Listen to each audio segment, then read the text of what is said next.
Welcome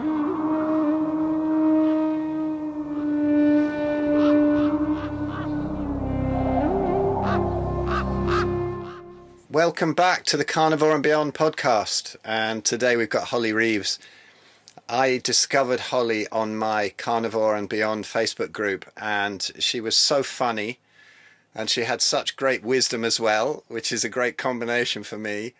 And then I noticed that she was also a shaman and had some wonderful stories. And she doesn't like to be called a shaman, I don't think, but we'll get into that. But all sorts of fascinating things going on there. So I thought we'd chat about Holley's fantastic life journey here. One little message before we chat to Holley. I want to keep these podcasts free for everybody. So have a look at the link below, and there's a donate button on each page, on each episode. You have to go to each episode to find it at the bottom. So if you fancy bunging a couple of dollars our way to get some more out every month, I've got a list of some fabulous people, but at the moment Holley's at the top of the list. So here she is. Isn't it great to have her on? Hey, hello Holley, lovely to meet you at last. Hey Phil, thank you so much. You might not know this, but my very first Carnivore podcast that I listened to was yours truly, Phil Escott, when Sean Baker interviewed you. Yes, and I went, whoa, where have these guys been all my life? And I joined your group immediately and have felt at home. And it's my people. My whole life I just thought, where are my people? And I found them. I know, I kind of felt like that. I only started it for about 10 people Christmas before last, and all of a sudden there's like 12,000 or something now. It's ridiculous, isn't it? It's crazy. So your introduction to that, you heard me on Sean's podcast going on about perfectly formed turds and stuff. I'm surprised you carried on listening. You know what I remember the most about that is, if I wake up in the morning and I feel like prawns, I have prawns. I don't know why that stuck in my mind, but I'm like, I love this guy. But I don't know if we should probably do a disclaimer for your viewers as well, because they may not be familiar with a Southern accent. European, yes, but the Southeastern United States, not so much. I think most of my listeners are in the States, so it's fine. It's me that I'll have to put a disclaimer out about, Okay, good. I'll try to keep it clean. So no, don't do that. So listen, you sent me this amazing bio. It blew me away. I mean, such incredible story, and I want to pick a load of this apart. My first question for you is, you seem to have a lot of health issues and stuff when you were very young, but when did the whole spiritual awareness start? When did this start to come to you? Certainly 21, 22, my big awakening, Phil, it was rough. It was 22. A lot of people, it depends on who you talk to and what their school of thought is. They'll call it like a spontaneous kundalini awakening, if you will. But I'd gone through so much, and we'll talk about that, I'm sure, and dive into it. But I had just was laying in bed one night and it happened. Like, I just felt something open up in me. And I know this sounds crazy, and it probably not as crazy as everything I'm going to say in this particular interview, but I sat up straight in the bed and I said, my name is Ivory Moon, and I came here to make a difference and shed light on this world. And I laid back down and I vibrated, and not in a good way. My body shook for hours. It might have even lasted a whole day. I could not get up. I didn't know what happened, but I knew, and my spiritual name, for the people who know me, I go by Ivory Moon. I don't really advertise or make a big deal about that, but that's my calling. And what else do you want to know? It was bizarre. I'm sure you've talked to others that have gone through similar experiences. I can definitely tell you what happened when I finally left the house after that experience, but just the few days that I went through that, there's no question. It was almost as if every person that I was from previous died, and I was a whole new person from that point forward. Yeah, I know that feeling. Hmm. Have you been there? 2006. It was funny, after all the sort of spiritual faffing about with all sorts of different techniques and God knows what. It was at the moment of letting go of them all where that happened. But it was funny. It was a real quiet one. It wasn't a big kundalini experience. I had something like that maybe 2013, and couldn't get up off the bed. I remember that. It was more like a kind of heart chakra blowing up thing, but it was the 2006 one. Yeah, it was that was when the person completely changed while remaining exactly the same. That was 2013. It was at the point of doing a load of Byron Katie stuff, of letting go of having to save everybody. I didn't realize how much pain that was causing me, And it was a real awakening there. But the whole thing of just sort of figuring out that everything's one, and there is no consciousness stemming from one place. It's consciousness flowing through you more like than consciousness emanating from you. And that was 2006. But later on, it was one where it was just getting rid of that thing that I think was kind of blocking my heart almost, and not having a heart for people who weren't healing, because because you've got to allow people to have their to have their mistakes, and all my best teachings came from my mistakes. So, when you see somebody going through mistakes and you have this dreadful pain for them, oh, this is my friend, and they're eating pizza and they've got this chronic disease and that chronic disease, and it really eats you up inside. Well, that's not really very compassionate for somebody's life journey. And so now it sort of appears like I do the same thing, because I still hassle them. But I just laugh. It's not my business, If it comes out and I end up going off on some diatribe, so what? It's just Phil. It's just the character. And that's what I do. But, with what I do now, it's great because people come to me, and I'm sure they do to you too. And so then you have people who are ready, so that's cool. Are they? I don't know about that, Phil. But at least they're trying. I think one of the things that I've learned is you meet people where they're at, and it's not always easy. People will pay $250 to get their hair done, $100 to get their nails done every 2 weeks. But when it comes to spiritual health and spiritual healing, it's not something that is an accepted expenditure in the budget. But you absolutely can't move forward without placing value on that in your life. And it's gotten a lot easier as time has gone on, because like you, why are they, they want to heal. They ask me the questions, and then they refuse to do what their higher self or the spirit tells them to do. But you have to know that we're planting seeds as time goes on, and ultimately it's going to grow and be something beautiful. Oh, yeah. Did you find that you talk to somebody and then after 6 months, they'll suddenly come back again when they're ready, Yeah, I've got to give a shout to my friend Peace Ravenwood on the group, because she's done this. Yeah, she's great, isn't she? And I met her when I was with Zahir Khan, who I did an earlier interview with him. He's great. He's just a spiritual teacher now, but so hilarious and so, irreverent, and I love him. We get on so well. But I went round to another friend's house with him to go and give a little talk, both of us, to some people, and Peace was there. And she was a little standoffish, and then she started messaging me and saying how horrendous it was, all this meat eating, and how veganism's great.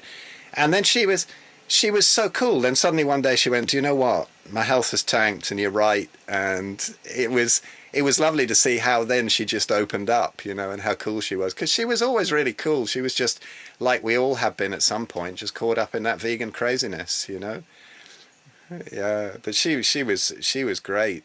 So hey, you got weaned, didn't you, onto goat colostrum and bone broth?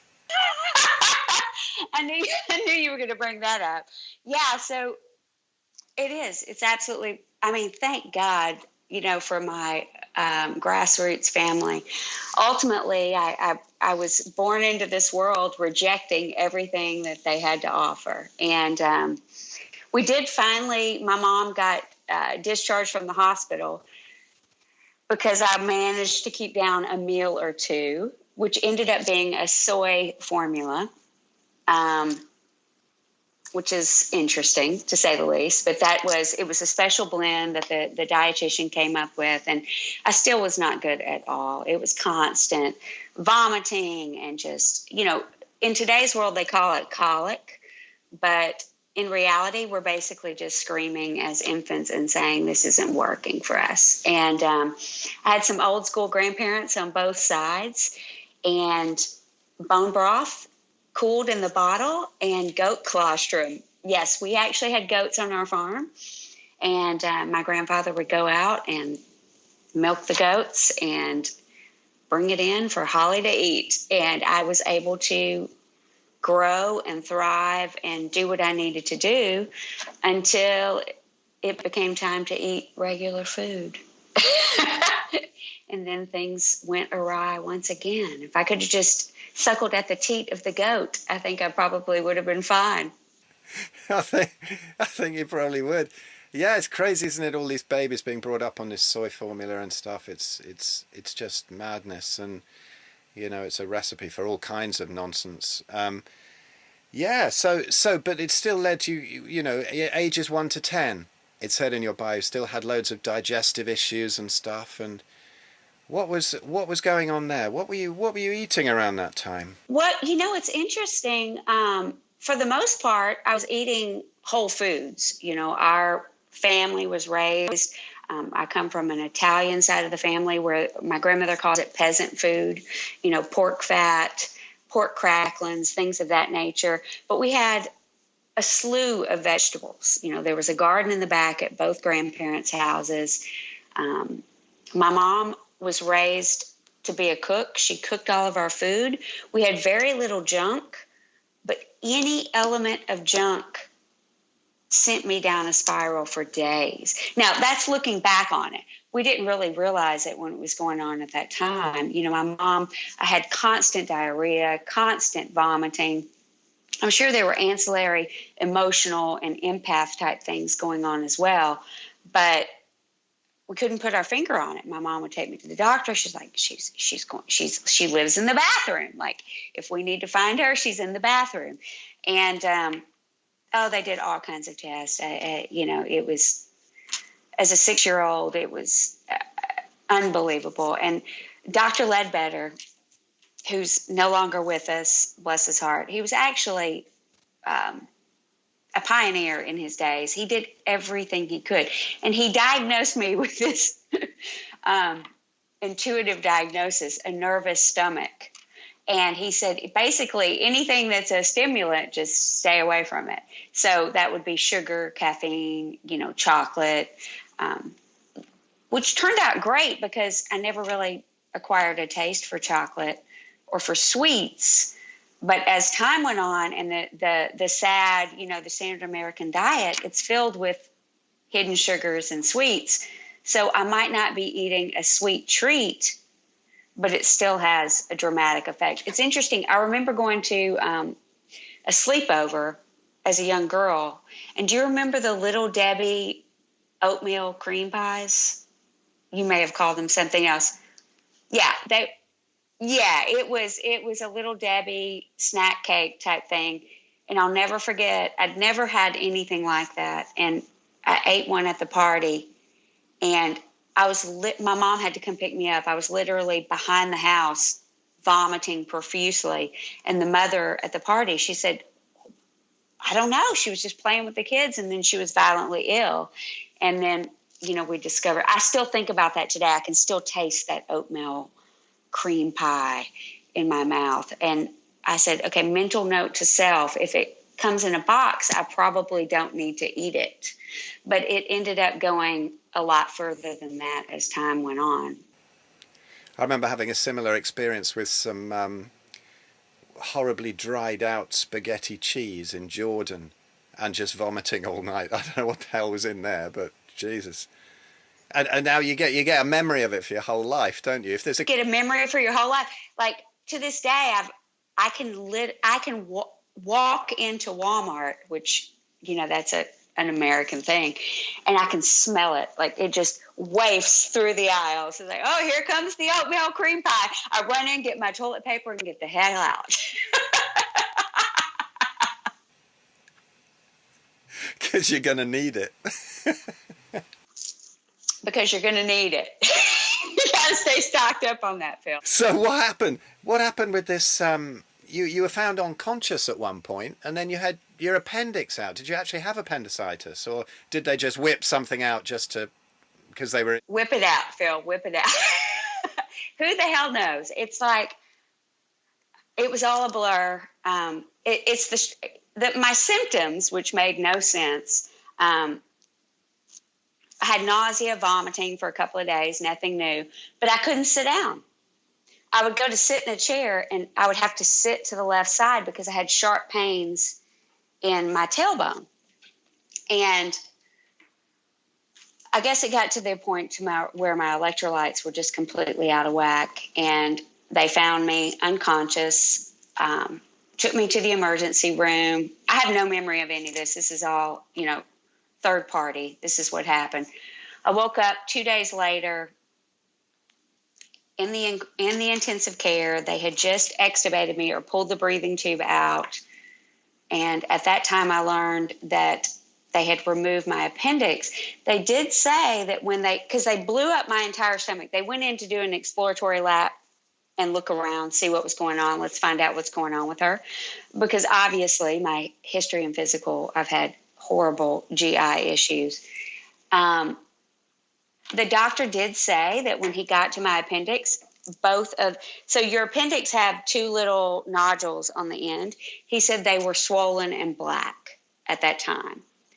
And that when he went, but they were not located where your appendix should be, which are on this right side. They were actually down in my sacrum area. So when he snipped them, they exploded into my abdomen, which did, a full-blown bloodborne infection. They ended up washing me out, my entire intestines out. And bless his heart, the surgeon was so sweet. He was like, I'm convinced I'm not going to give this woman a big scar, for the rest of her life. So I had this tiny little scar, but they had blown up my abdomen. So you can imagine the gas for like 7 to 10 days afterwards. I was praying for a fart. And it happened, and then all of a sudden I'm healed, and they send me home. No, but I did wake up from that scenario. It's interesting. I didn't really put this in my bio, but as a young girl, I wanted to be a judge. That was my fantasy. I would put on these gowns of my mom, and I would always carry a hammer around and hammer out the judgment for people. And she had no idea where it came from. And she said, I'm like, well, I guess she's going to be a judge. And I woke up from that experience, that near-death experience, which I don't know I think I put it in the bio that they had actually shocked me a few times. And I had life-threatening heart arrhythmias, and they didn't really know what was going on. I definitely visited the other side when that happened. But quite honestly, I do. But what's interesting is I had always dreamed about that. That was my dream state anyway. So it didn't seem that odd to me. It felt like just a really long dream. And we can definitely dive into that in just a second. But when I woke up, I looked at my mom and I said, plot twist, things have changed. I'm going to be a healer instantly when they took that tube out. And so I went from that point forward to figure out the best way to do that.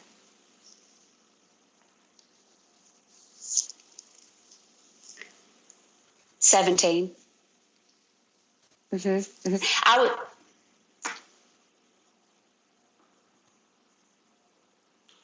No, it was straight away. Yeah, it was straight away. Well, no, I didn't actually do anything with it professionally until after the Kundalini awakening at 22. That's when I started the ivory. Well, I did it. I've always done it. I can remember healing my uncle at the age of 5. He was very sick, and I visited him at the hospital and grabbed his hand, and just this white light just came down and flew through my body, and he woke up. Yeah. It was very similar to the white light. It's a void. It is. I call it the void. It's a cool breeze. It's peaceful. I definitely saw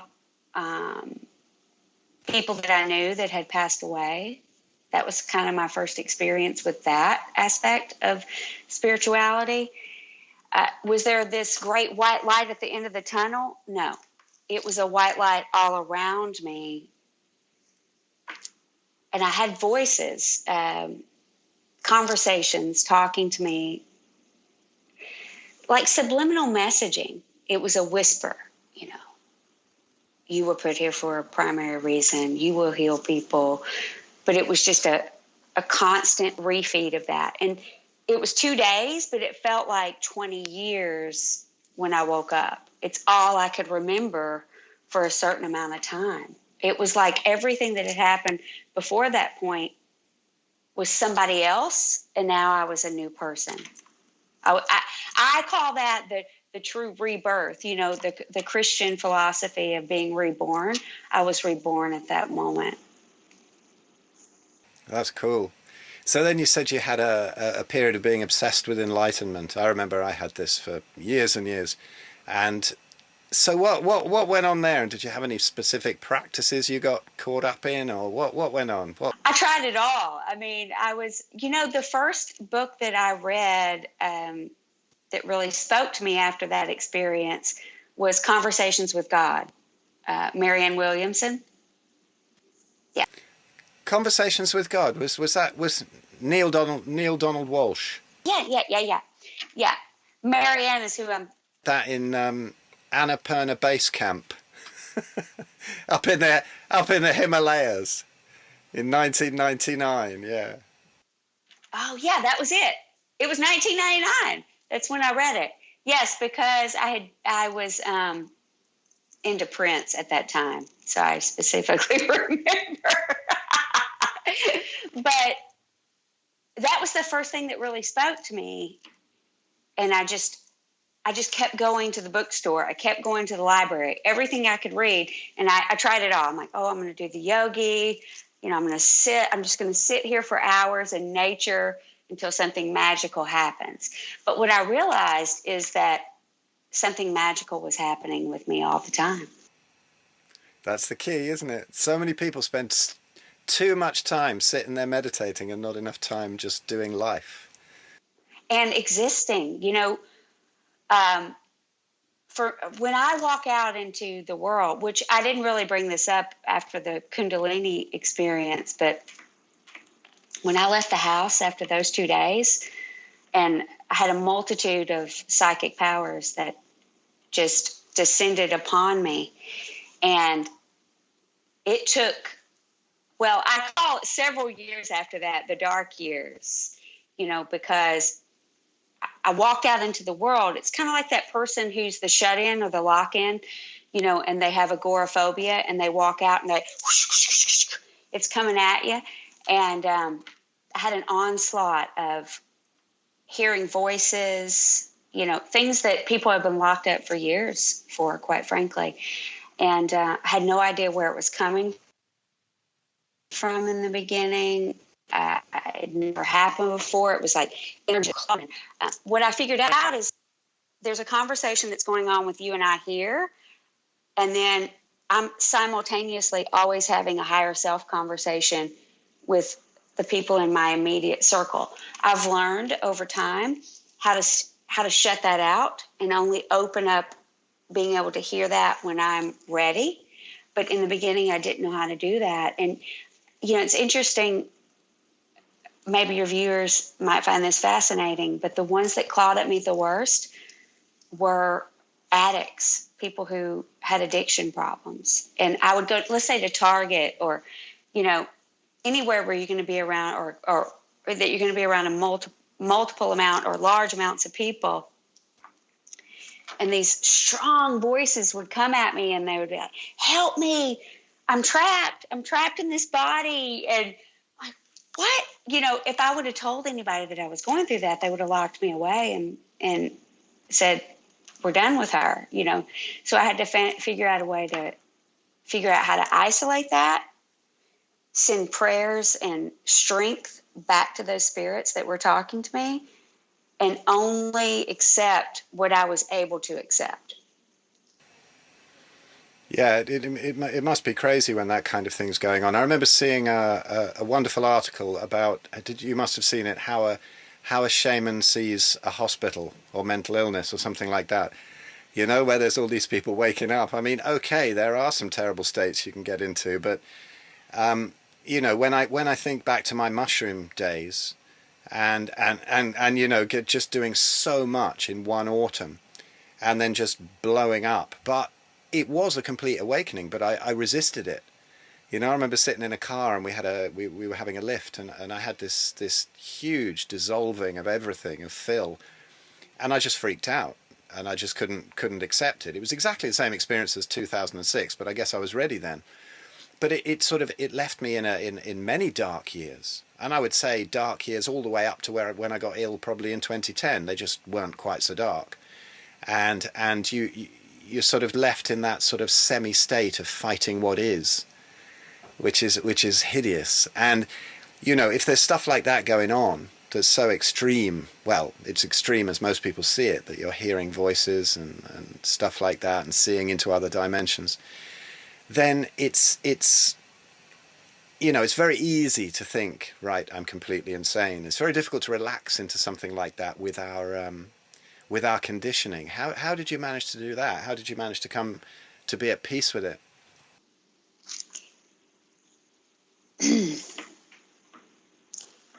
Well, I think it was trial by fire, because I ended up having a career in nursing. I'm a master's prepared nurse, and I worked in the pediatric intensive care at that portion of my life where there was a lot of death and chronic illness.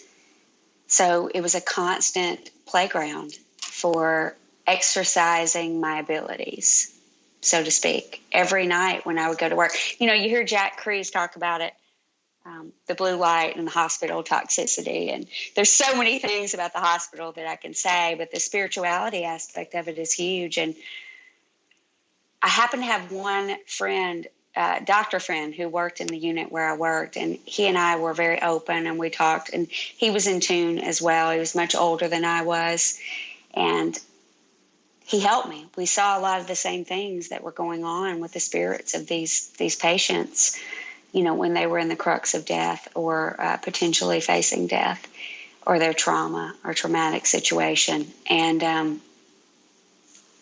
I got really good at shielding myself and learning how to allow the stimulus to come in slowly, because if I can't dissect what is happening, then I can't pray for you or project to you what your spirit needs to heal. And I realized at that point that I had the ability naturally, it's not something that I had to work at, to absorb. You can call it an empath, but it goes a little bit further than empath. To absorb people's illness, it would go down into my body and then I could expel it. And they would be better, but at that time, I didn't know exactly how to expel it appropriately. So it would get trapped often inside me, and I wouldn't know that it wasn't my problem or my illness. Does that make sense? and I learned you have to ground it out. So every time I would leave a shift from the hospital, I would have to do multiple different things to purge my system, both physically and spiritually.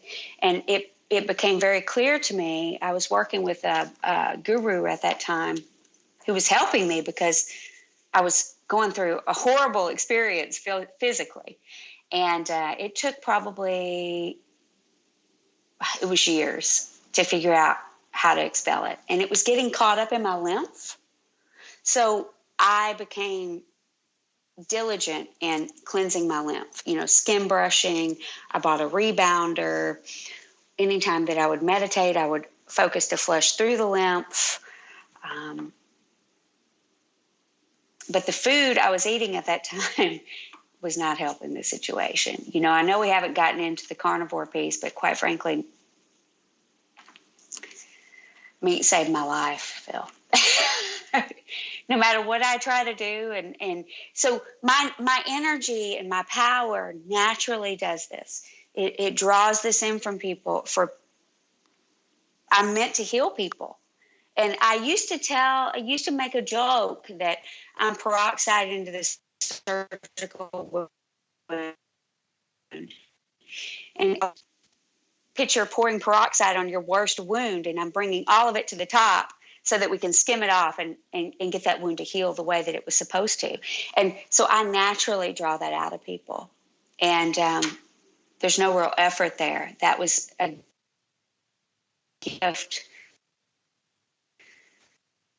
that I was given. Whatever your belief system is, it is who I am, and it's what I came here to do. My name is Ivory Moon. I came here to make the world a better place. And in the meantime, it made me very sick.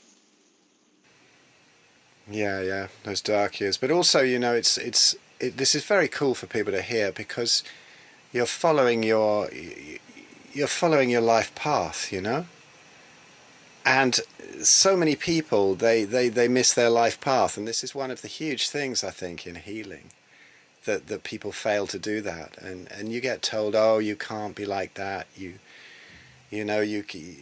who are you to do this? Even me, I've had friends saying, who the hell do you think you are? Having that Facebook group or writing a book or something like that, and it can really squeeze it out of somebody who doesn't have a strong character and turn them back from that life path. It's crazy. So, well done for accepting that. I'm sure there's a load of people who have experienced stuff like that, who just say, just blot it out, that's lunatic, go and get some drugs or something to cover it up. It's crazy, isn't it? Yeah, absolutely crazy.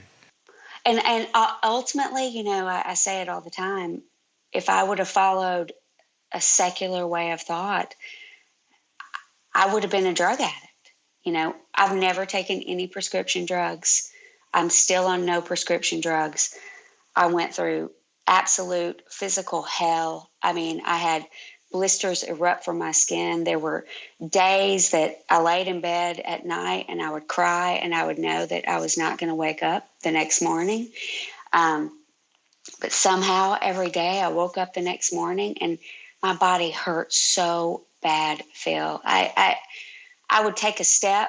Sometimes I would fall over sideways, one way to the other.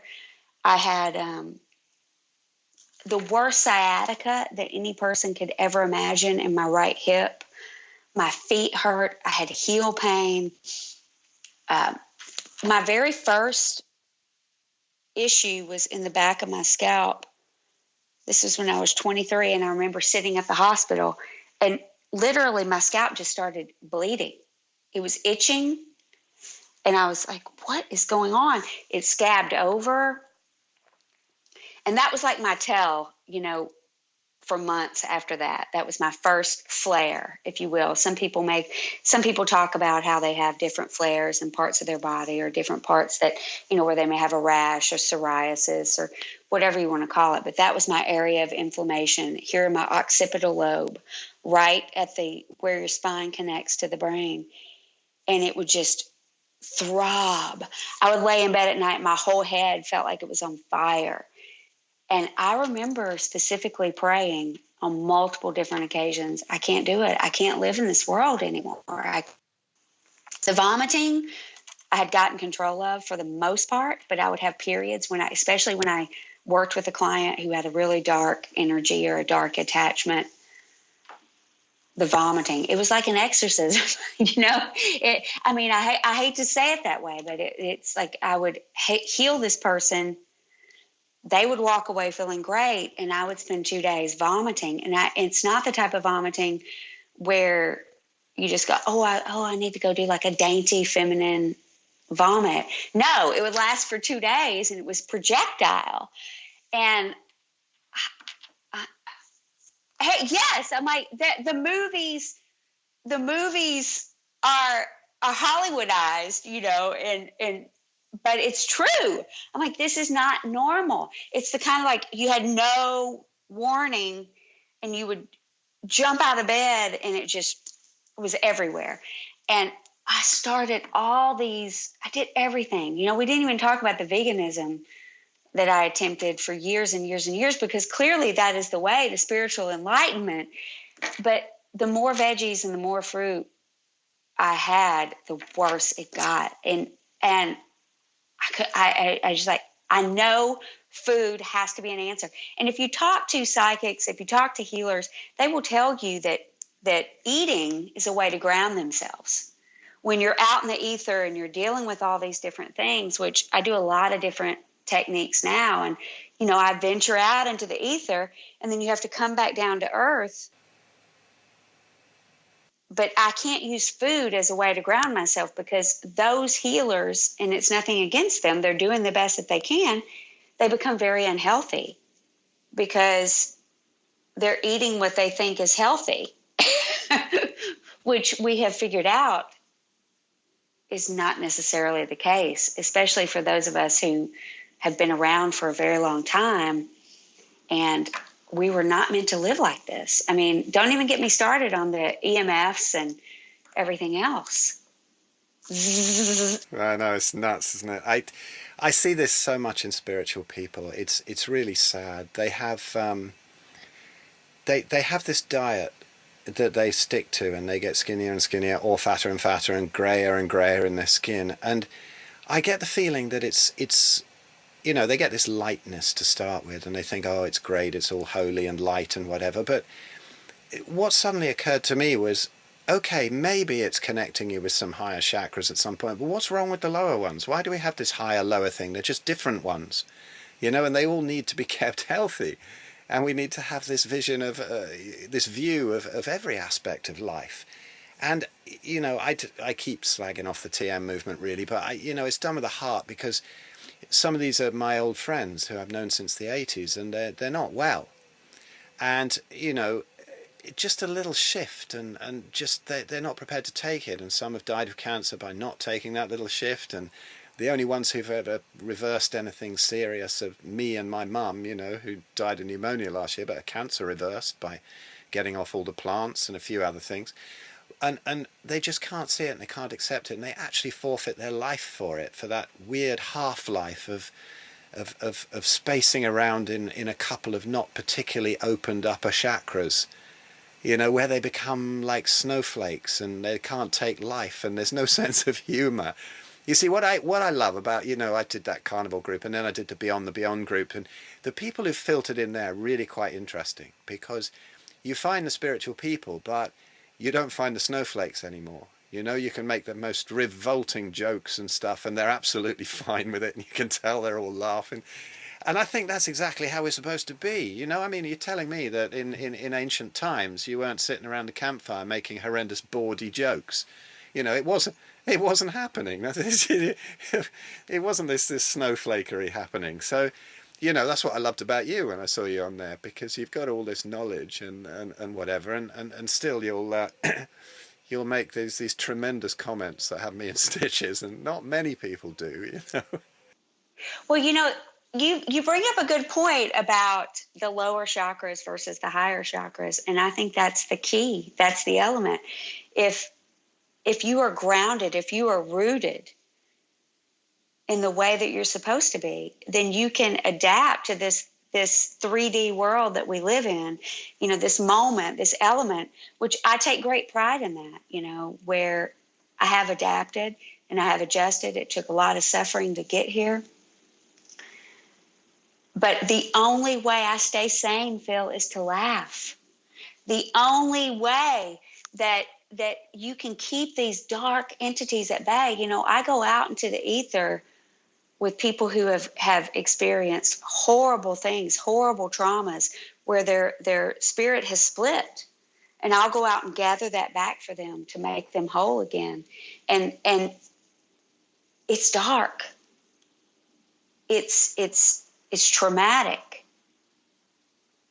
If I were to live in that moment, I would live a life of tears for these people, for their suffering. And the first thing I do,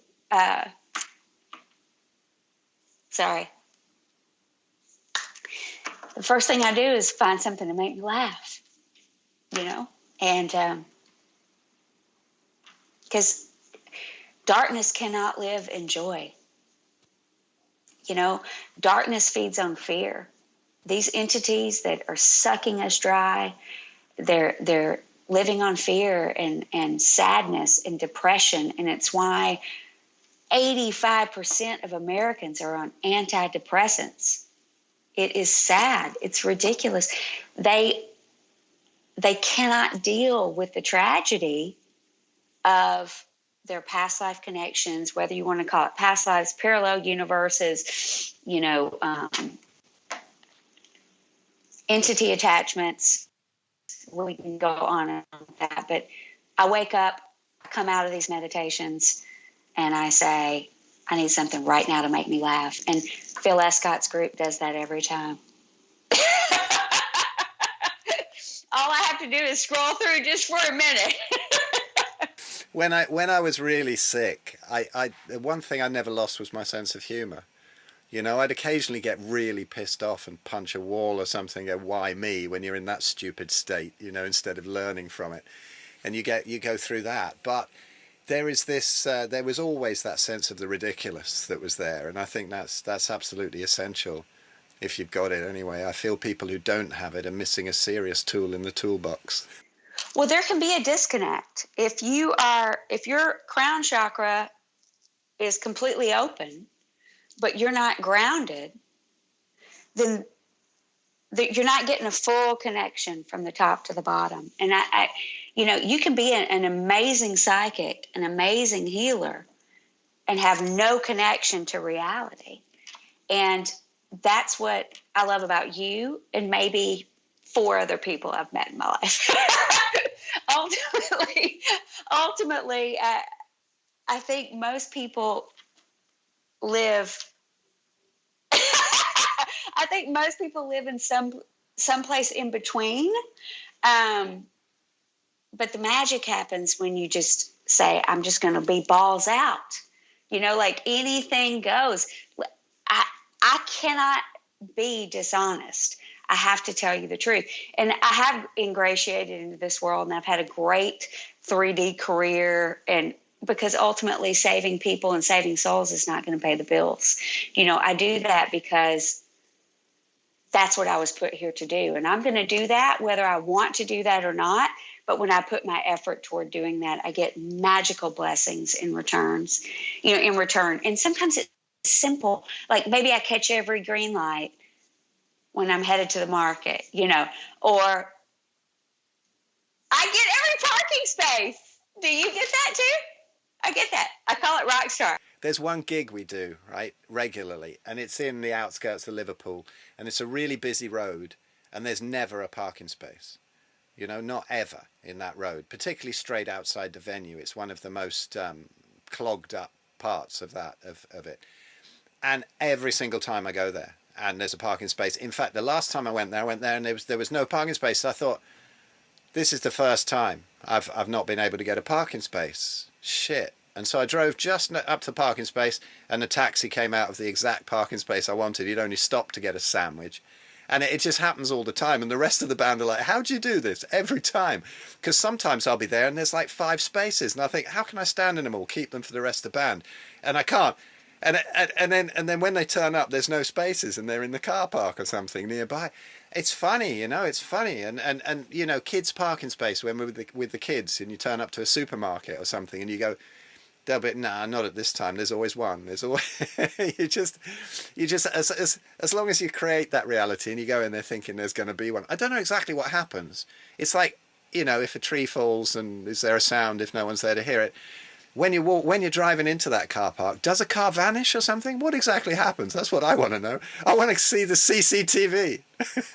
No, I think maybe like realities are collapsing on on one another at that time. Because parking spaces is a funny one. My friends that know me and know my abilities, when they ride in the car with me, they call it the Harry Potter car. Because I have the ability. If you and I were here together, I could touch your arm or hold your hand, and you could see the world through my eyes. And it's very 3D. I can see everything glistens. I can see all the veins in the trees. Everything comes at me. It's not like I'm driving down the road. It's like an acid trip. It's like the road rises up to meet me. And one of my really good friends that I've known for years, I picked her up for the first time in the airport, and she grabbed the car. She goes, did someone put something in my drink? I mean, she said, what's going on? But then she got used to it, after she'd been around me. She calls it my Harry Potter magic carpet, if you will. But that's how I see the world. And I forget that other people don't see it that way. That's just where I live. I constantly see energies around people. I very rarely see faces. It's almost always just a color, a shining color. But I can focus on the face, but I have to really ground myself down into that moment. And it's interesting because when I started eating just meat, everything went from magical to super magical.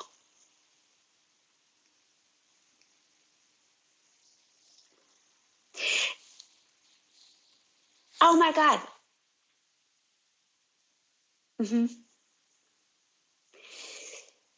Well, I had done quite a bit of keto, but I call it more of a heavy protein keto, animal fat for a while, which was great.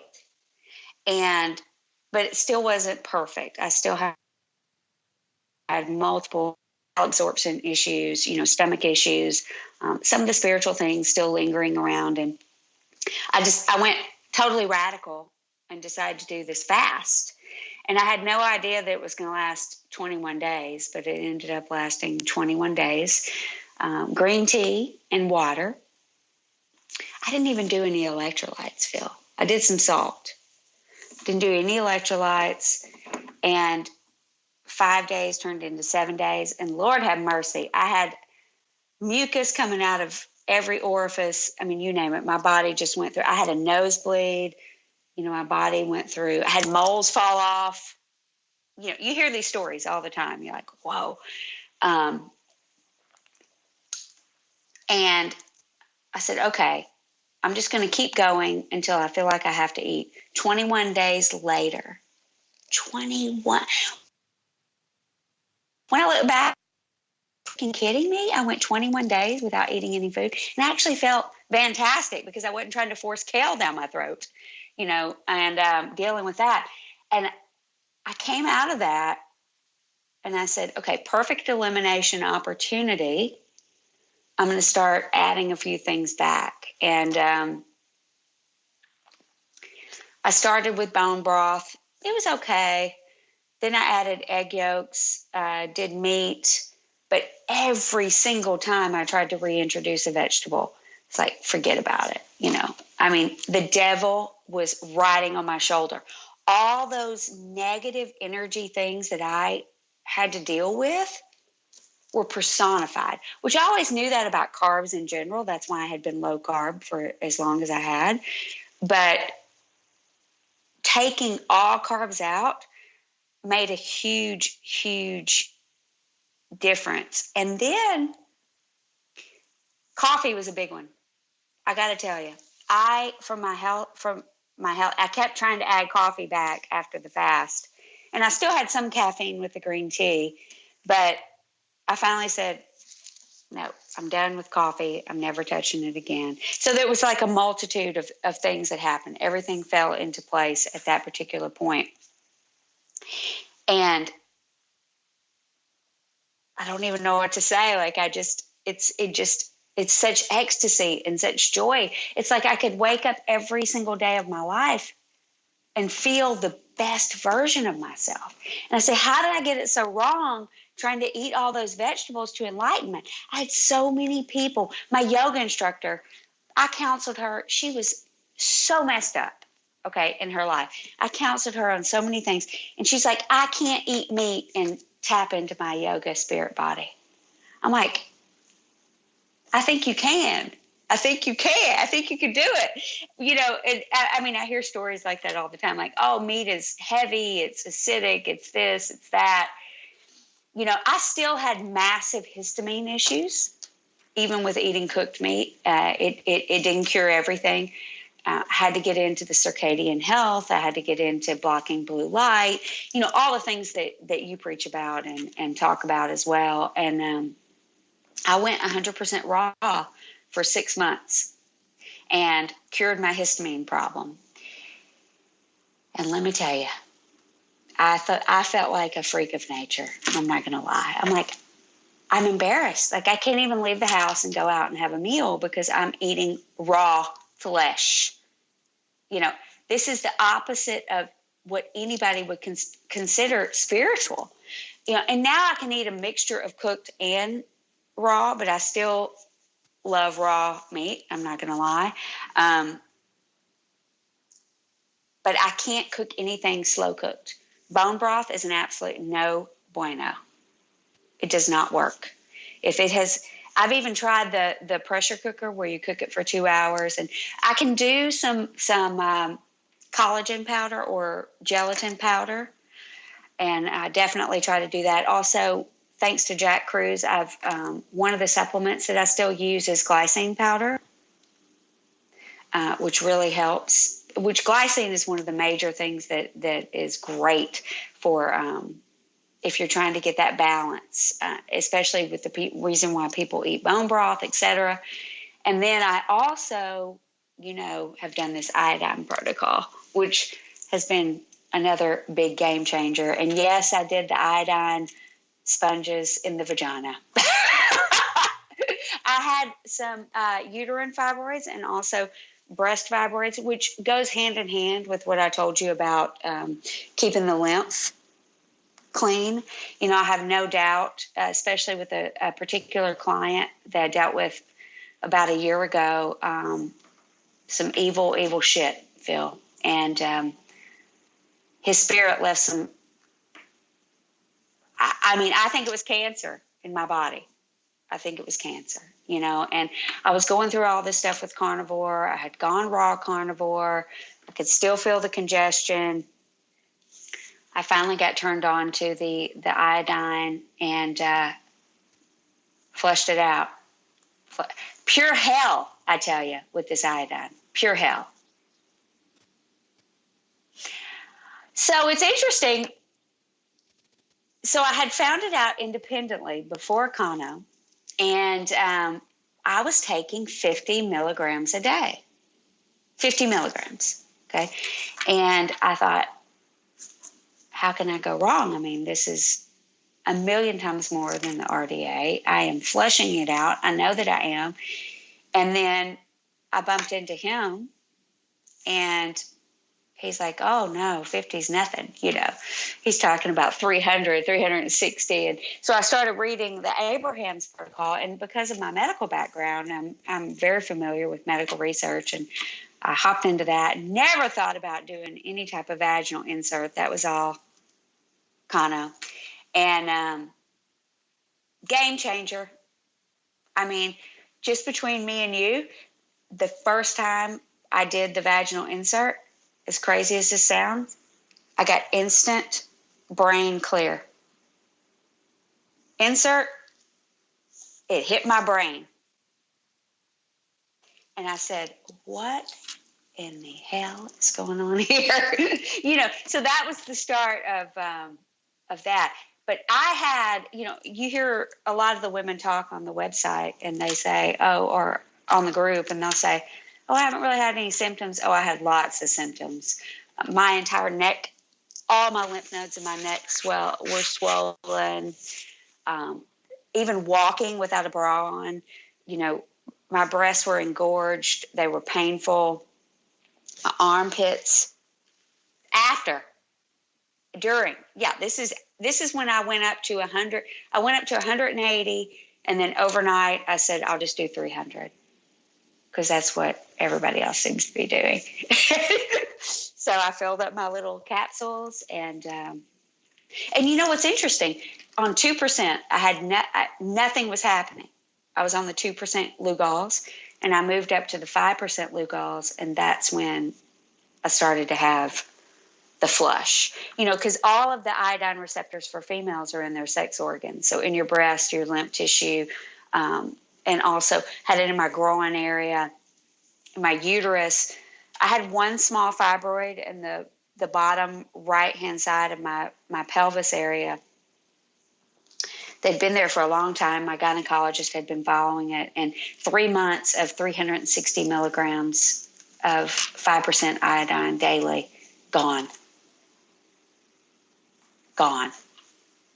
I had actually had pictures of, I had red whelps that went all up where this lymph goes here into the right neck and down into this left breast. Not just on this left side. This is where it was all congested, which makes sense because spiritually this is where you receive everything, is through your left-hand side. And it was just getting clogged up in that area. It was one particular client. It's the nature of the beast. I suck it in, got to be able to get it out. And sometimes it gets clogged in there. That's fascinating. Yeah, I'm toying with the idea of doing it, but I really want to understand it more. I mean, we got lucky with my mum because, with the cannabis oil, it's a breast tumor that was coming right through the skin. It seemed to be reducing, and it did a bit, but then she couldn't bear being that stoned and whatever. So we took her off that, and then started the iodine thing. I just saw it one day. I just came to me, how you have these ideas, and hang on, if it gets rid of fibrocystic breast syndrome and stuff, and it's to do with the hormones, and this is a hormonally driven breast tumor, and I thought, let's just give it a go. It's one of those funny ideas you get out of nowhere, because nobody was going on about it at the time, and we didn't give it that much. It was only 3 months of like 10 drops of 7% in a glass of water. And they said that, sometimes 3-4 months after that, then the breast tumor disappears. But we were also painting it on, and it one day she just, after I'd given up, and she just came in and said it's disappearing. And I looked at it, and it had almost completely disappeared. At least the skin was all back to normal. There was still a lump. But then the lump started reducing, and who knows, if she hadn't have died of the pneumonia, how much it would have reduced. It was fascinating, but I'm really thinking about it at the moment because my missus has Graves' disease, and she's doing great on the PKD diet. But I'm sort of thinking, I've got this thing about, she grew up in Arusha in Tanzania, and she's got like brown marks on her teeth. Her teeth are perfect. There's not even a filling, but there's these little brown marks that shows that she's had fluorosis, So then you're wondering about the halides and this and that, clogging up the thyroid, and it's probably full of oxalates as well, and God knows what. And then everybody's going, but you see, the one thing, if she had Hashimoto's, I'd go, great, pile in the iodine. But I've still got that fear of iodine only in that case of Graves' disease, where they say that then it can blow up the thyroid and that's it, that's the end of it. But if you look at the old sort of cures, they said high-dose iodine was the cure for hyperthyroidism, not hypo. And so now it's just we're sort of on that knife edge of what do we do? Is it necessary? Can we do it without it? Is it going to clear it out on its own? But the iodine thing is fascinating. It's the one ailment on the planet that I would have a problem with it because I've still got that indoctrination thing, like these people that think fat's bad for you or something. But I've only got it for the Graves thing. So it's just working out how to do it. So we've got her on the borax at the moment. Carno said start. Yeah. What did you find that did, and how long were you on that? And you did it in preparation for the iodine, did you? I had actually done that for quite a long time before I started the 50 milligrams a day, which I had been on for years and thought I was actually doing something with the 50 milligrams a day. And I still drink my borax. I love it. I take my couple of teaspoons every day. And, just from a medical standpoint, and opinions are like noses, everybody has one. I think for your missus that as long as you preload her with selenium, you have nothing to fear. Do it. You have everything to gain. Now, she's going to go through some detox. You mentioned the fluorosis. I had that situation when I first started detoxing from all the fluoride and I started the 50 milligrams a day. My entire backside of my teeth, what most people would call tartar or whatever, just peeled off in a layer. Peeled off in a layer. My dentist was like, what toothpaste are you using or whatever? And I said, I quit that toxic fluoride for one thing. That's when I got rid of everything, all fluoride and everything, the water, the toothpaste. The number one thing 5 years ago that I would tell people that would come to me for health issues, I'm like, if you don't get your water straight, you're screwed. Water is so valuable and so important. And yeah, we make our own water. And I don't know if you can feel it, but when I go out and ground and I'm in nature, like I just feel it moving through my body. And 9 times out of 10, I have to go to the bathroom like within 30 minutes. I'm like, I'm making so much water and so healthy. I'm just like a tree. I'm wonderful out here. I just wish I could live out there every day and never have to deal with any of this stuff. Hands down, carnivore for 2 years. And I'm strict, Phil. It's like, I did raw. I did mostly beef. I've now added back a lot of fish. Forget chicken, forget birds. They're inflammatory. It's just not going to work for me. I can definitely do fish now without any issues. Pork, once a week, once every 2 weeks. I have to be super careful with it as well. Now and again. Crackling's my favorite. Yeah. Right. And best on beef for sure. And I do feel I love to have salmon roe, do some fish eggs. I feel like I need that omega-3 boost. I also like oysters, raw oysters especially. So I follow Jack Cruz in that capacity. Oh my God. It's the iodine. That's why you need to get on it. I'm telling you, please. Look, it is not normal what happens to you. Like the first couple of days, you're just going to feel high and amazing. You're going to be like, I've been missing iodine for my entire life. And then you go through this weird sluggish period where you feel like, oh, I've busted out my thyroid. I've now got some sort of chronic fatigue. Who knows what's going on? I'm never going to be the same again. You're super slow. And then everything magical happens. I don't know how to say it. Right now, I have settled on 100 milligrams a day as my maintenance dose. And it's been 6 months now that I've been at a mega dose. And I've been on the 100 milligrams for probably 3 weeks as my maintenance. And I don't know. I mean, I don't have a good answer. There's really not good science to support what I'm supposed to be doing long term.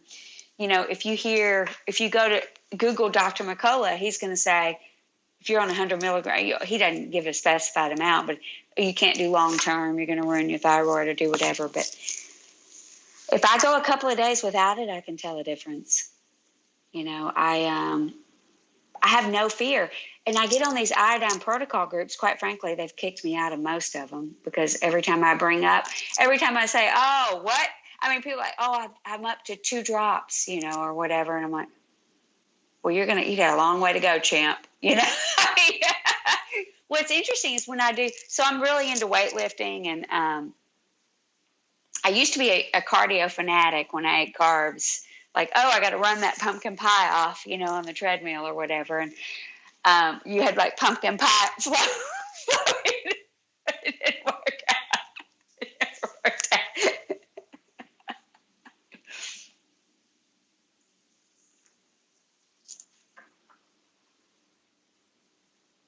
Right. Oh my God. I know. I can do some raw dairy, like in even smaller amounts than pork. I tried to go there whenever I went 100% raw. Oh, you know what kills me? Butter. My God. I mean, I can start butter. It tastes so good. I have no problem digesting it, but I get this bloat, like this weird, 10 pounds later, 3 days later, I'm like, oh, it's because I stopped eating butter for 3 days, Like what? So obviously dairy, any type of dairy and I are not friends, and I just need to learn to deal with it. But butter tastes so damn good, doesn't it? It was all that I had left apart from meat, I just butter and meat. And then when the missus got diagnosed with this Graves' disease, we talked to Zsofia Clements, for anyone who doesn't know, from Paleomedicina in Hungary, and we were chatting to her on Skype, and she said, absolutely, you can't even have a few molecules of dairy if you've got Graves. And she said, oh, no, I've got to give up the butter. And so I said, okay, well, I'll do it with you. And it just blew me away. I mean, suddenly, the last bit, I was quite lean anyway, but everything just fell off. And all sinus issues. I had some sinus issues at the end of the winter, and I thought it was like, central heating and dry air and stuff like that. They just vanished. And it was ridiculous. I just ended up so skinny, and I thought, geez, I'm going to have to start training again. So I have, because I can't put on any weight now on what I eat unless it's muscle, unless I train. There's no way I'll put fat on. And I couldn't believe the butter was doing that, because I felt all right. I didn't have painful joints or anything. But that was, you get so hung up in your main illness, you sometimes don't listen to the whispers, And you think, well, my joints are all right, so I'm totally healthy, but I wasn't. And it blew me away. We were both like skeletons over the winter. Now she's heavier than me. She's got the eating back together again, and she's actually getting nourished, and the thyroid hormones are leveling out, and so she's not getting eaten away by that massive.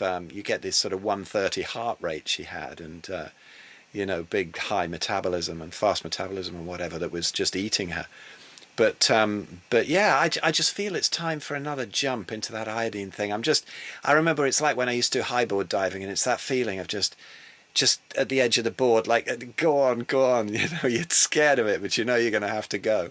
And that's how I am with her at the moment, just figuring out the best way to do it, the safest way, because that's going to, there's the endocrinologist breathing down your neck saying diet doesn't work. And now he's kind of saying, hang on a minute, how have you done this so fast, So the diet's working, but then you ain't mention anything to do with iodine, and it's just, you're going to kill yourself if you do that. So you listen to all that propaganda, and so it's difficult. So I'm chatting with Carno, and the thing is, there isn't any actual science, is there? There isn't anything. You just got to have a leap of faith, like with the carnivore thing. And we'll see if it wasn't Graves, but I kind of fancy trying it myself. I haven't ever tried it. So, well, it's interesting. I just read a post by somebody, not in our group, but a different group, who developed Graves' disease at some point. She was dabbling in iodine or whatever, and now she's back to iodine to treat her Graves' disease.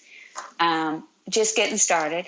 I think if I could give any words of wisdom, it would be, and you already know this, do it with no fear.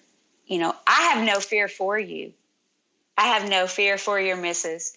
And, I say go for the gusto. Like, just, I will say this, you need to salt load. The chloride really helps move those bromides out of the system. And I gained immediately 6 to 8 pounds. First of all, my boobs, it's like, whoa. I went from no boobs to some boobs. And I'm like, Lord, I hope this stays. Forget the rest of it. But it's interesting because the larger your breasts are, the more iodine you actually need to saturate your tissues, which is an interesting fact. And I salt loaded. There's a salt load protocol on the iodine breast cancer website. I'll send you the link. And it probably took 3 or 4 days of salt loading, and I just started peeing and peeing and peeing and peeing. I peed out 6 of the 8 pounds, and they never came back. And the boobs stayed perky. We got a winner. We got a winner. Do it. Just jump in there. But I got to tell you, anybody else would have thought they had leukemia, lymphoma, God knows what, if they would have went through what I went through for 4 or 5 days when I started it and was really fleshing it out. I was like, this is crazy. I mean, my scalp hurt, my hair follicles. And then I felt great after that. I mean, the first 2 days I was absolutely high. It was as if I had taken a bump of cocaine in the 80s or something, which I never did cocaine. But it's what I would imagine that it would have felt like. I'm like, woo! I was ready to go. I was doing whatever. I was out working out, and I really felt the surge in my muscles and pumping iron. And then I went from that to laying on the couch for like 3 days. I'm like, I can barely move. I must have exhausted all my energy. And then I just completely leveled off. It's like my hormones went through a massive, massive shift. And from a female perspective, I had 2 months of absolutely the worst period I've ever experienced in my life. I mean, it felt like it was purging something from the depths of hell, from the last God knows how many years. And I'm like, well, I wasn't expecting that. It could have been the vaginal inserts that were causing all that. I'm not, that was causing all that. I'm not sure. I think you should do both, or actually paint the thyroid. Or for men, I think Cook's protocol to paint your groin area, your scrotum, super important, especially for your testosterone count and all that good stuff. Not that. Just paint your body. Just paint your body, Phil. And then, the coffee enemas.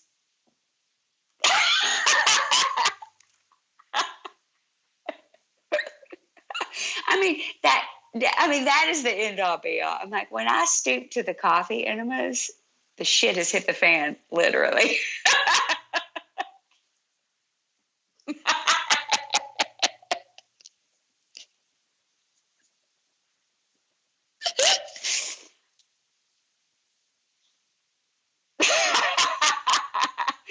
Yeah, when you were vegan, they had you on all detox protocols. I did them all. It was like, if I shit, I left in here. But to be honest with you, when I got rid of fiber, there was more in there that needed to come out. I mean, the first 6 months I was carnivore, I was like, here we go again with the endless poop, And then one day it stopped and the belly was flat and everything was magical. I just, I probably didn't give you a really good picture because I know we've talked way over our time, but we're good. Okay, good. Because I just, I went through such hell, Phil. I went through hell, man. I did it all. I mean, short of an exchange transfusion, whatever. I was reading Dr. McCullough's new book, Fat for Fuel, or latest book, Fat for Fuel. He goes and gets he does bloodletting every month. And he has this whole theory about too much iron in the body. I'm not sure I believe all that, but and he was talking a little bit about the mTOR thing, which I think is completely nonsense.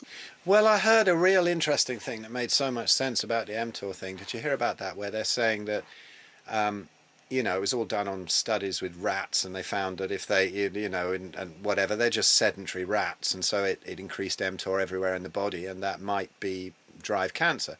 But, nature doesn't make mistakes. There's that pathway for a reason. And so what you want it for is muscle growth. And so if you train that shifts the mTOR pathway into the muscles and out of the liver and stuff like that, and so you have no problems. And it's just again what we would have done. You eat a load of meat, and then you go and do some exercise. You go and hunt some animal and drag it back, or you go down the gym or whatever it is you do, and you're fine. It's no problem with the mTOR pathway. It's a pathway that's supposed to be there. People forget this stuff. They're always arguing with the body, saying there's some problem here with this pathway and that pathway. It's just looking through the microscope and trying to see a landscape. Oh, I love that. I love that analogy. And it's so true. I mean, the bodybuilders have had it right, I think, for a very long time. You protein load, even though they will try to eat some carbs or carb load in order to stimulate that mTOR response, because that's ultimately how you build muscle. But in reality, you can just double up on your protein intake. And I play around with that a good bit with the protein to fat ratios. In the beginning, when I was healing a lot more, I found that more fat was better at that time because I was more sedentary. Oh my God, working out caused such an inflammatory response at that point when I was still healing with my histamines. And, my whole theory is that my body was in a hyper healing mode, and I really had a mast cell activation syndrome where ultimately my body was just firing off mast cells because it was saying, we're healing everything that you've been through, and the valve has been turned on and we don't know how to turn it off. Ultimately. So I had to slow down that histamine response when I went raw. And at that time, I was still eating quite a bit of fat. So a 2-to-1 fat ratio. But I have found now that I'm healthier. I love working out. I miss that so much. I can remember back in the day, you go work out and you get that release, where afterward you get a high and you feel great. And I'm like, where has that gone? I have lost it. And I find now that doubling up on my protein on the days that I'm going to lift weights and not really worry about my fat intake, just whatever's the natural fat intake that comes with the meat, maybe add a little ghee or suet or whatever you have in the fridge, and just pound it out. Like start doing, I'm watching TV or doing whatever and just lifting weights. I've got them here at the house. I bought some dumbbells and some kettlebells, and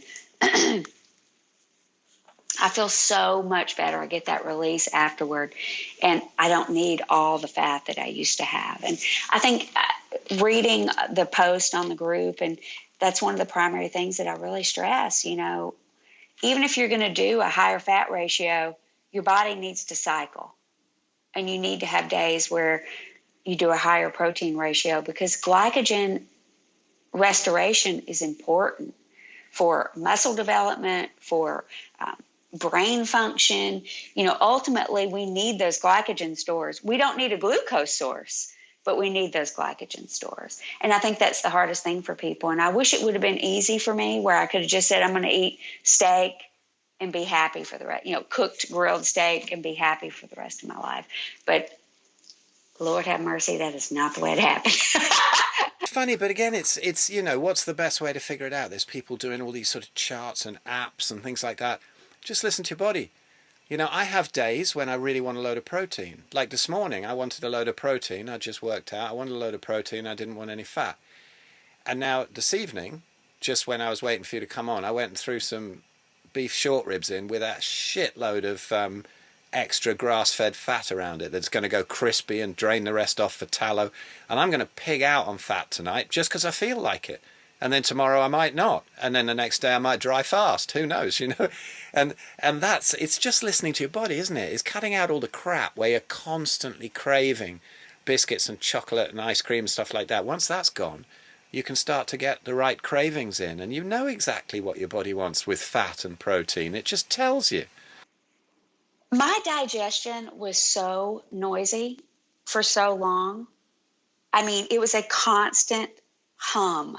It's the only way I can describe it. What was going on in this gut was tumultuous. It was loud. I didn't know it until it stopped, Phil. And then I'm like, so this is silence. So this is what happens when you go to the mountaintop and you decide you want to meditate for 4 days.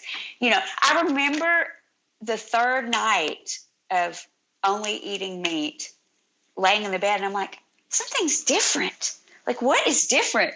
Like, oh my God, I cannot hear my intestines, right?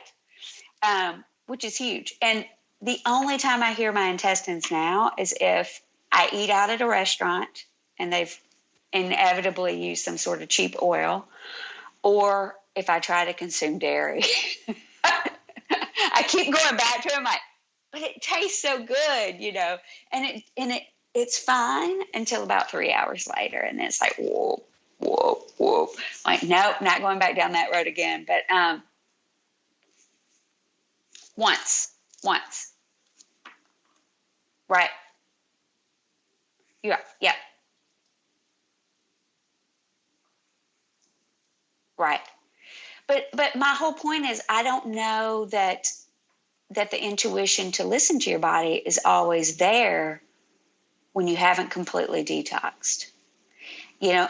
And I think that higher fat is the quickest way to do that in the beginning. That's my humble opinion, you know. And higher fat comes with some side effects. You know, you're going to take more trips to the bathroom. You're going to, and quite frankly, it doesn't taste as good as a good old piece of juicy muscle meat, you know. But I know a lot of people still have issues, and I'm always, you know, take it back to beef, but that's hard to do. You don't want to take it back to beef. I mean, you feel like I'm making all these sacrifices and I just want to be normal, like a normal person. But in reality, what is normal is abnormal for our genetic makeup. Totally. I don't have that anymore. I love it. I love the idea of going into a restaurant, just getting meat. And they go, well, what do you want with that? What about the chips? What about, you know, what the fries, as you call it? And it goes on. And then in the end, the damn thing comes out with some green hairstyle on it, you know? And I said, look, no fucking plants, you know, just none. But it always ends up there's some plants. Yeah, you know, you can scrape them off or whatever. But it happens, you know, they can't bear. You can see them looking at a plate with a steak on, they're going, no, put the salad on. You know, they can't. I don't care what he said, you know. Something. I did it for years. You know, I had my vegetables. I mean, here's my theory. If you have to blend it in a supersonic blender in order to digest it, you don't need it, right? Like, we were not designed to eat that. No, you blend it in the supersonic blender so it comes out really fast without scraping the intestines on the way out. It's the only difference. It still just blasts out, doesn't it?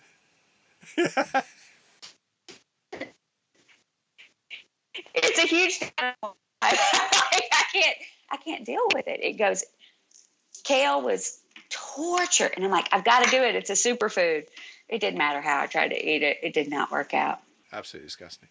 Anyway, listen, Holley, before we go, tell me some of the things that you do, because I'm totally fascinated with your healing and the different methods and stuff that you do. Run us through a few of the things that you actually do with people and why you'd choose them and things like that. I think it's fascinating. Okay, that's an interesting story. So I don't advertise. It's all word of mouth. And I have several clients that I've worked with for multiple years. And then I have some randoms that come in. And I do different things. Like, every person is different. I never know where any session is going to go. And I've actually done some sessions with several people on 100%, the 100% site, via Skype and phone. And I never know where it's going to go. It's so bizarre. So typically what happens is I just start sensing things in my body, and then I start tuning into their higher self. And it's never the same, Phil, with any person. I do a big one is cutting ancestral lines and curses. Ultimately, people are born, and whether you believe that you choose to be born into a certain family or a certain lineage, is strong. If you want to call it past lives, or you want to call it parallel universes or existence, different timeline existence, it's all the same. Ultimately, the soul has known many, many different ways to live in this earth that we inhabit right now. And your genetic makeup is a huge part of that. And your family, your parents, and cutting those cords, it's something that each individual can do themselves, but most individuals are not in tune enough to actually do that. So I do a lot of remote healing. Some things I can do in real time with the person in that moment. The way my energy works is that once they blend with me, if I give them a list of things that they need to do, then it will kind of, with intent, then it will kind of finish off what they need to cut the cord or be reborn or kind of start fresh. However, if they continue to do things the same way that they've always done them before, then all those same genetic mappings and genetic codings will come back into play. So it's usually a process, and it usually takes more than just one time, depending on what's going on with the person. If the person, let's say I told you to burn, I'm going to give you an example. Let's say I said, Phil, I've had a session with you and you need to burn an orange candle for 30 minutes for the next 3 nights.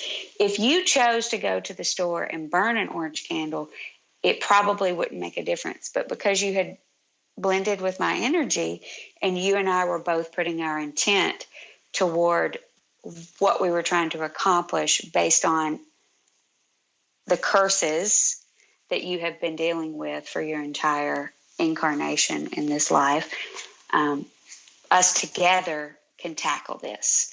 So that's where I come in, like an ancillary person. A rape or a brutal beating or trauma or child abuse is a much different animal. It gets me down, Phil, when I start talking about that. But it's real, especially with children. They're innocent, and even though they might have been incarnated into this world with certain predispositions, they're innocent when they come in, and then they're traumatized, and a part of their soul splinters, and they can't get it back. So that's something I have to do on my own. And then sometimes people who dabble in spirituality that don't really pay attention to the fact that there's a dark force out there. Everything's not unicorns and rainbows. You go into meditation, you go into a transcendental type state, whatever that state may be for you, and it shoots up a flare into what I call the fourth dimension, where there's a lot of dark entities that are looking to attach. And sometimes it's dead people, and sometimes it's just what I call evil forces, however you want to deal with that. And those entities can latch on and affect people's thought patterns, life. To the point to where the individual thinks that it's their own thoughts, it's their own person. But we can detach this entity, and then within 24 hours, they become their core being again. Now, the entity always tries to come back, so we have to hit it again till we can get rid of it, depending on how strong it is and really where it came from. But, there's a lot of schools of thought that there are entities out there that feed off of the humans and the fear and have all these horrible things that happen in the media and these traumas that happen in order to latch on and manipulate people. So I spend a lot of time dealing with that. If that makes any sense to your viewers, I don't know, but hopefully it makes a little bit of sense to you.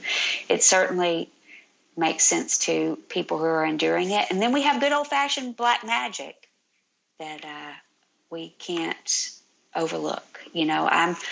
Right now I live 2.5 hours from New Orleans, and if you've got $50 and a photograph and lucky enough to get a lock of hair of the person that you're interested in screwing up their life, there are plenty of people there that can make that happen. You know, there's a balance for everything. The good versus evil, the light versus dark.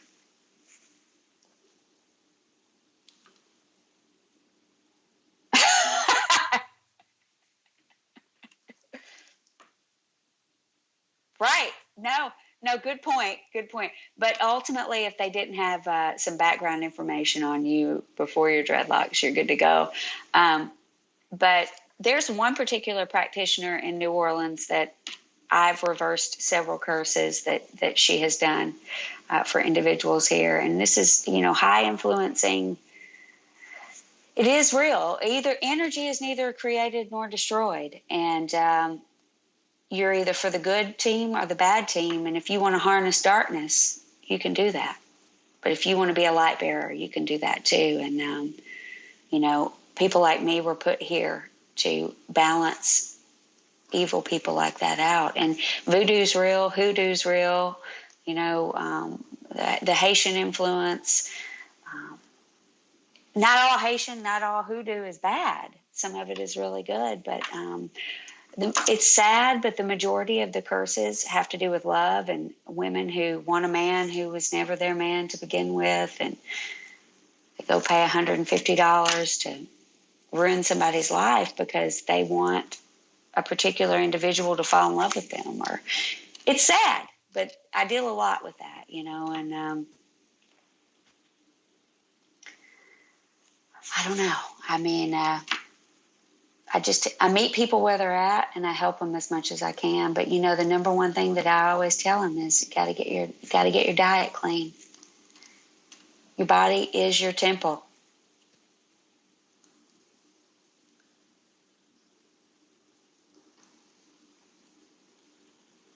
Exactly.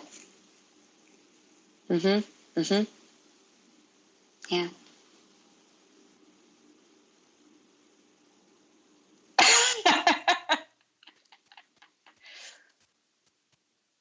Well, I hope I gleaned some light for your listeners, and the main message I want to give is meat saved me.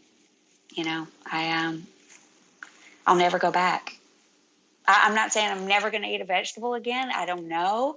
I'm not saying I'm never going to eat a fruit again, but right now it's not on the horizon. And I'm just so thankful. You know, the person that you see sitting here right now, and the joy that I have in my heart, and, you know, just the joy that I know I'm going to live the rest of my life with, it would not have been without making a change, big change. And I want to be normal. Every day I want to be normal, man. I'm like, you know, I want to eat it. I want to eat an apple or do something, but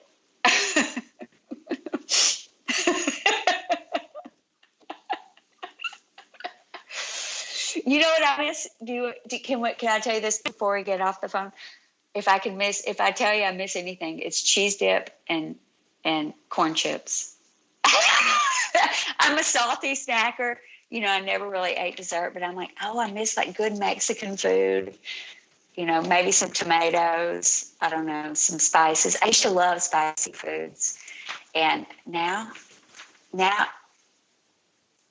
oh, yeah, I loved it. Indian food, Thai food, but not anymore. I'd probably literally go up and smoke if I had curry at this point. I don't know.